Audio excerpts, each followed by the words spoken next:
fare moltissimo per un rilancio complessivo della ricerca nel nostro territorio. Lancio velocemente 3 proposte in modo da non andare oltre il tempo che mi è stato assegnato. Dal mio punto di vista la cosa più importante che manca, ma potrebbe facilmente esserci, è un luogo in cui il comporsi dei diversi interessi di chi chiede quella ricerca di prossimità e quindi le esigenze che vengono dal mondo, le associazioni di agricoltori,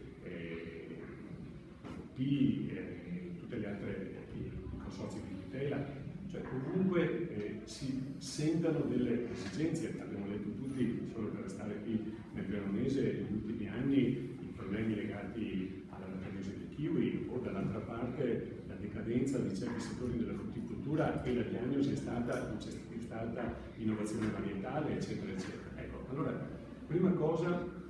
quella di trovare un luogo in cui chi ha esigenze, quindi la domanda di ricerca e innovazione, e chi ha risposte, quindi la rete dei centri. Io non voglio entrare, perché non avrei le competenze e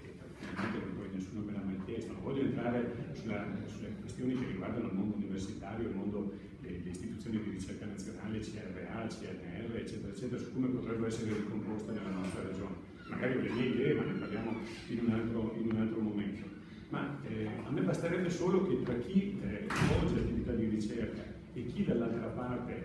ha delle esigenze ci potesse essere un luogo di concertazione. Permettetemi il parallelo,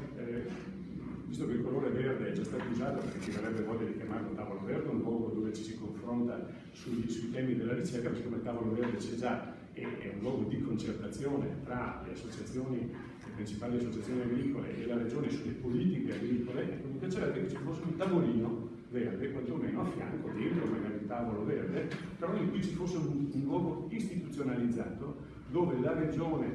guarda le due parti, ascolta e ne trae poi elementi per la propria politica.